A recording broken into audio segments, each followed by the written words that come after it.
Friends, आपने अगर decide कर ही लिया है कि आप चाहते क्या हो अपनी जिंदगी में, तो फिर बस आप उस पर पूरा भरोसा करके यूनिवर्स से मांगिए।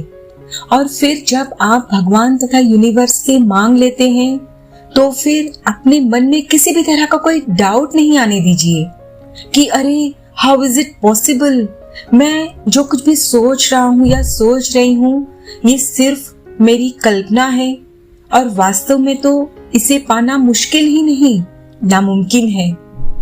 फ्रेंड्स, आप भी अगर ऐसा ही सोच रहे हैं तो हाँ, आपकी मनपसंद चीज पाना आपके लिए नामुमकिन ही है, क्योंकि आप यूनिवर्स में नेगेटिव वाइब्रेशंस जो रिलीज कर रहे हो अपनी थॉट्स द्वारा।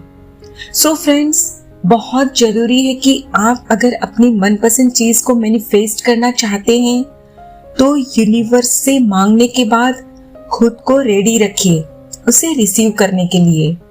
और बाय चांस अगर कभी थोड़ा भी आप नेगेटिव फील करने लगे तो तुरंत ही अपने माइंड को डाइवर्ट कर लीजिए। फ्रेंड्स, आज मैं आपको एक ऐसी ही लॉ ऑफ अट्रैक्शन की सक्सेस स्टोरी सुनाने जा रही हूँ जिसमें नामुमकिन दिखने वाली शादी मुमकिन हुई है। फ्रेंड्स, ये कहानी सुधा चंद्रा की है जो मसूरी की रहने वाली है। सुधा जी लिखती है कि मैं बहुत ज्यादा ग्रेटफुल हूँ भगवान तथा यूनिवर्स की कि आज मैं आप सबके साथ अपनी सक्सेस स्टोरी शेयर कर पा रही हूँ। फ्रेंड्स, सुधा जी एक निराशावादी व्यक्ति थी। ये हर चीज में नेगेटिव या बुरी चीजें ही देखती, जिसकी वजह से इनकी जिंदगी जहन्नुम बन चुकी थी। इनको न तो खुद पर भरोसा था, न ही भगवान तथा यूनिवर्स पर। इनको लॉ ऑफ अट्रैक्शन के बारे में जानकारी तो थी, पर ये स्केप्टिकल थी। इनको एलओए पर पूरा भरोसा नहीं था कि ये काम करता है।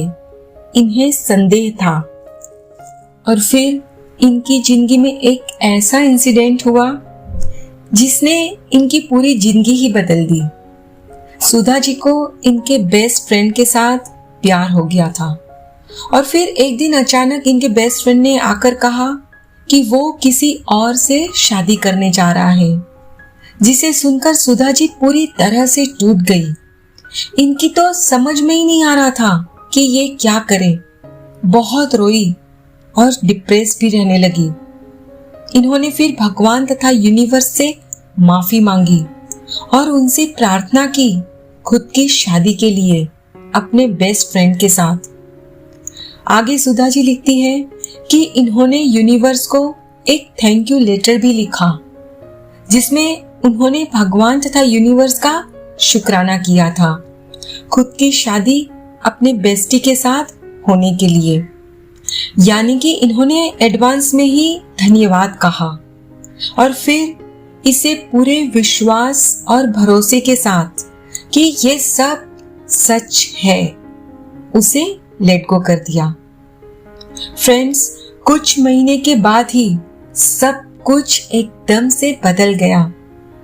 सुधा जी के बेस्टी ने इनको शादी के लिए प्रपोज किया और आज सुधा जी अपनी शादी में बहुत खुश है और ये दोनों 2 बच्चों के पेरेंट्स भी बन गए हैं। फ्रेंड्स, अब तक तो आप समझ ही गए होंगे कि सुधा जी की शादी जो एकदम से नामुमकिन दिख रही थी, वो मुमकिन सिर्फ और सिर्फ इसीलिए हुई क्योंकि सुधा जी ने यूनिवर्स से अपने बेस्टी को मांगा और फिर उस पर कोई मन में डाउट नहीं आने दिया कि अरे मेरा बेस्टी तो ऑलरेडी किसी के साथ शादी करने को रेडी है, वो मुझसे कैसे शादी करेगा। नहीं, उन्होंने भगवान तथा यूनिवर्स से मांग लिया और उसके बाद वो इमेजिन करने लगी कि उनकी शादी हो चुकी है और वही इमेजिन करते हुए उन्होंने भगवान तथा यूनिवर्स का शुक्राना किया। उन्हें एक थैंक यू लेटर भी लिखा। फ्रेंड्स, जब आप अपने आप को पूरी तरह से सरेंडर करते हो भगवान तथा यूनिवर्स को, तो कुछ भी नामुमकिन नहीं है। हाँ, हो सकता है आपके लिए नामुमकिन हो, लेकिन भगवान तथा यूनिवर्स के लिए कुछ भी नामुमकिन नहीं। सब कुछ मुमकिन है पॉसिबल है। सो फ्रेंड्स, आप जब भी अपने लिए कुछ भी भगवान तथा यूनिवर्स से मांगे तो उस पर डाउट नहीं करिए, पूरा भरोसा रखिए, विश्वास रखिए कि वो मेरा है और सही वक्त आने पर मुझे मेरी जिंदगी में मिल ही जाएगा। खुद से ढेर सारा प्यार करें, अपना और अपने परिवार का बहुत अच्छे से ख्याल रखिए। Please take care of your self and your family. Stay healthy, stay blessed. फिर मिलते हैं।